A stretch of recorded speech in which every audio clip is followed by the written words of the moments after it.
Gabriel, congratulations. You go 7 points clear at the top of the table, having conceded first. How happy with that performance? Very happy. We were doing a very good first half. We conceded a penalty, but you can see straight away our fans, how they supported us after their goal. And it gave energy to us, and yes, just so happy with the victory and the comeback. And the mentality you showed today, having conceded first, is that the mentality of champions? Yeah, of course. I think in football, you can start the game losing or winning. It happens, and we need to be ready for anything.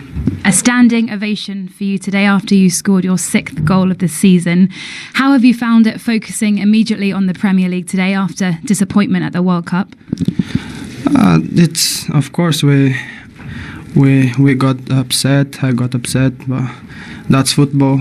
You need to change the chip, and now we are back in the Premier League and fully focused in the Premier League, and we go game by game. Eddie Nketiah also on the score sheet today. What a goal it was. Are you confident he can fill the void left by Gabriel Jesus at the moment? Yeah, of course. We believe in him, and we know the quality that he has. And yeah, as I said, I think everyone, not just the players but the fans as well, we trust him and we count on him, and I think he's been brilliant and he deserved the goal today.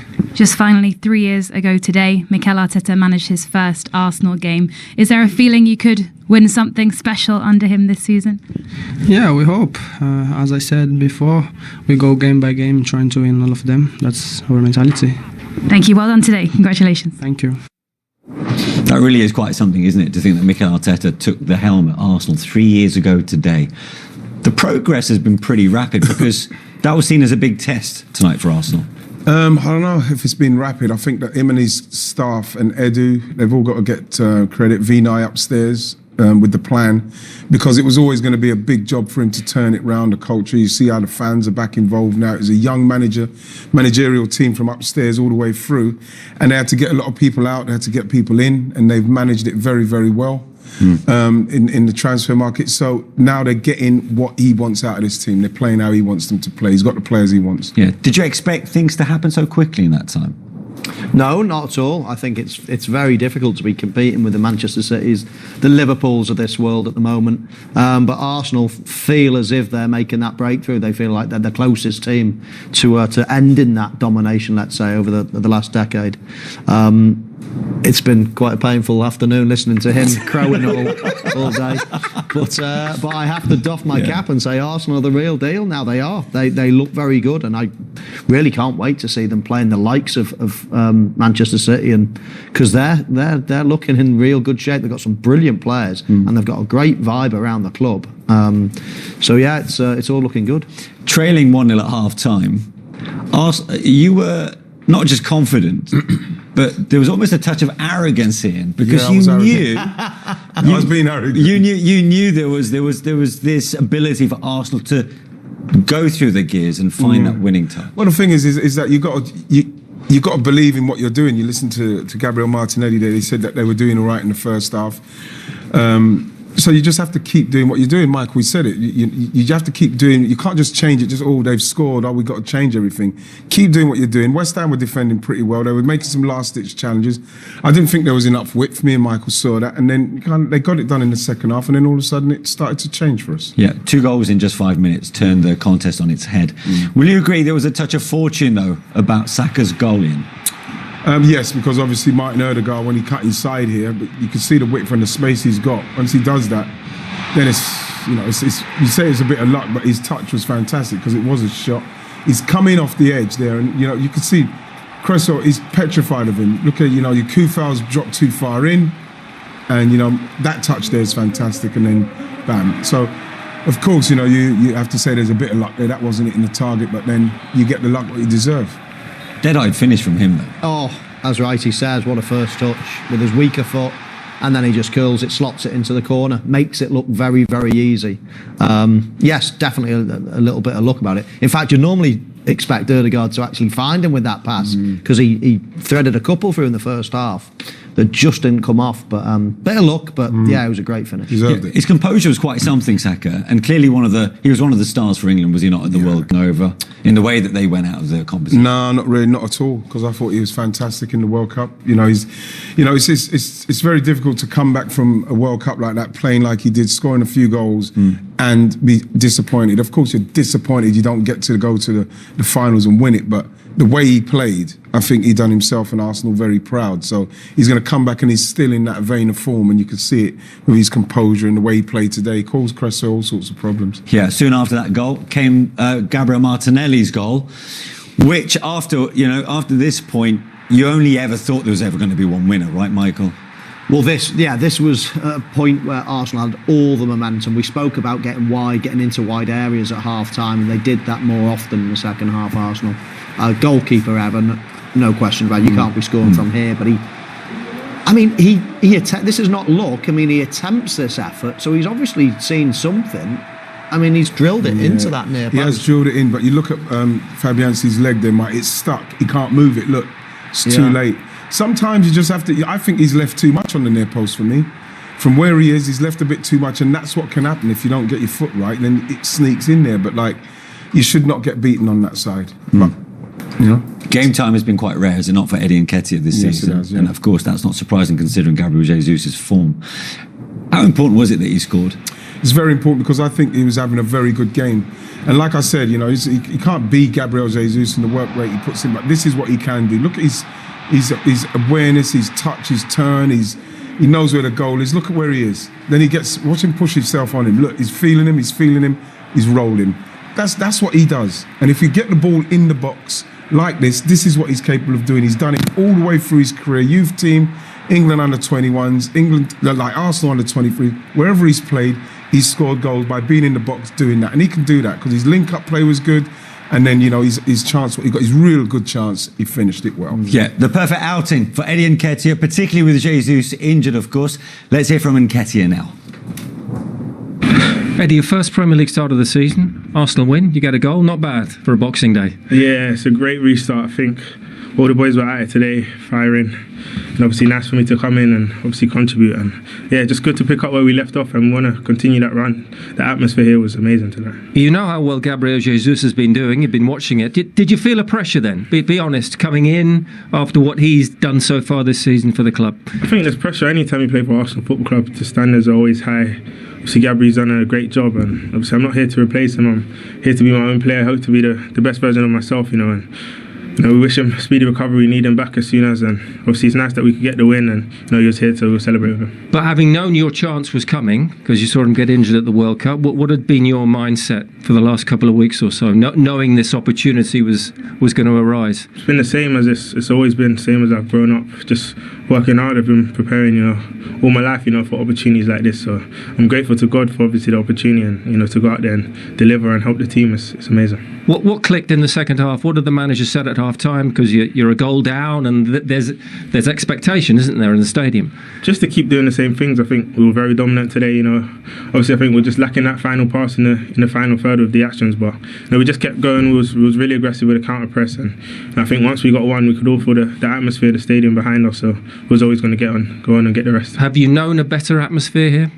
No, I think it's been amazing this season. I think there's that real unity and connection with the fans, and we want to continue that and even build on it. And talk us through your goal, because you'd had a couple of turns, I think one in the first half as well, which really excited our commentary team, Ali McCoist among them. Yeah. And then you got it right, didn't you? Yeah, I think obviously I turned a couple of times in the first half. Obviously got clipped a couple of times, but now obviously Martin played a lovely ball to me, and obviously I just felt the defender, so I just kind of rolled him, and I think it was a good finish at the end.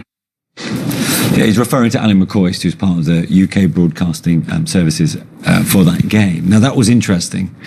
And Nketiah's there saying he's been praying his whole life for moments like this. Yeah. I mean, game time is coming by very rarely, and it's quite easy, I suppose, to snatch at your chances. We saw that earlier, right, with Ollie Watkins and Darwin Nunez. But the one or two chances that came his way, he made the keeper work, certainly. Yeah, and that's what you got to do, because, that Jesus is what they're talking about February. Whenever he comes back, hopefully by that time Eddie will have built a good body of work in respect of what he's done, his link-up plays, his goals, the chances he's got, and can he take them, because Jesus will play when he gets back. So he knows that his time is short.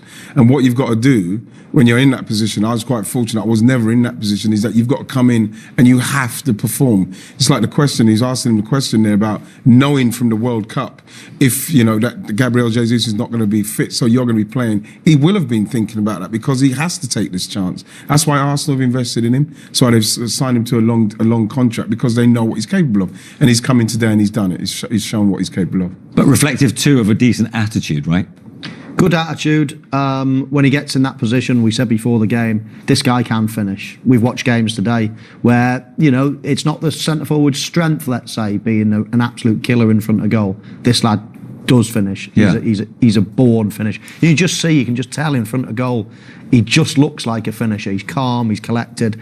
All the pressure in the world can be on you, but when you're a goal scorer, that's what you've honed your skills all your life to do. And things like almost calm down when you're in front of goal. When you're about to ply your trade, that's when you almost go calm and cool. And this is what I'm meant to do. This is what I'm born to do. This is what I practice to do. And his goal tonight was beautiful. Absolutely brilliant. I love the way he felt for his man. I mean, I wasn't a player that did that. I didn't want to really get into a tussle with the centre half because I wasn't strong enough. But he just felt where he was. He knew where he was, and then he rolled him not in a strength way, just in a feel way. Just knew where his defender was, and I just thought it was a brilliant goal. As soon as he lifted his head up, he's gone for a power, yes, but a lot of accuracy with the side of his foot. It's a beautiful finish. Right, really good goal, that one. It's a good point actually, because when he receives the ball, he's got no right to score from there, right? Well, what's happened is that the ball was played into him, and the fact that the defender is too close. You can only roll a defender when he's too close. He's got too close. You can feel him. The ball's got a nice pace on it, and you just move it. Defender's on the wrong side, and then it's up to you to be able to recognise that you can roll him, and then it comes down to the finish. You have to hit the target. From where Eddie was there, his head was down, his technique was perfect, and he's got it in the side netting. And let's not forget, Arsenal had to come back from behind at half time. So what did they do differently second half to the first? It's like Michael made a good point when we watched it. The width, I think that West Ham were narrow and Arsenal were too narrow. You look at them here. Arsenal, look at the width. Were they playing into West Ham's hands? A little bit, yeah. They were, very much so, because look at that. There's no space for Arsenal to do what they wanted to do, get people on the ball with time in those little areas there, like the goals, what we saw. So you saw that there how tight it was. And when you look at this now, good strength there from Saka with Declan Rice. But then you look at Gabriel Martinelli down here. I think we're going to see Ben White up the top. And then you can look at the space he's able to pick that ball up in, simply because of the width they've got now. The right back and the left back have got massive problems because this situation can happen. Can't get there in time, and then he scores. And this is the goal again. You've got someone operating in that area there, because look at the width again. You can see how wide they are. Look at it there. Look, bam. So then now look at Eddie Nketiah. There's space in front of him now. So now once Ødegaard comes in here, look, now he can roll him and then bang. And that's what wasn't happening in the first half. It's all about stretching the back four. And half of the time it's not for that wide player to score the goal, even though Martinelli did in the first instance. But the second one was to isolate Nketiah so he can roll his man. Before that, Cresswell would have been almost doubled up on him. But as soon as you stretch the play, you almost isolate certain individuals then. And I think that was the key in the second half. Arsenal just continued to do what they were doing, but just did it with a bit more width. So what do Arsenal do when the window opens, because they've only got one game left before January the 1st? Do they strengthen from a position of power here right now? I think so. I mean, Mudrik's obviously been linked. Which would be great. I think if God forbid anything happened to Eddie Nketiah now, he'd be in serious trouble. Probably they could put Martinelli in there, but that would take away from the left side. But I think Arsenal, with what they're doing now and the trajectory they're on, they do need to maybe get another striker, simply because they're going to have to. You have to compete with Liverpool and City and United and all of them. You have to make sure that you can get somebody in who's going to add to the team, not just somebody that you're bringing in to replace Jesus because he's injured, somebody who's going to add to the team even when Jesus is there, because Arsenal can't afford to do that. Can't afford to get the transfers wrong anymore, Arsenal. We saw what happened with us when we've done that before. So now this is why I believe that they'll probably try and get somebody in January. And if it is Mudryk, then brilliant. But, they'll try and get somebody.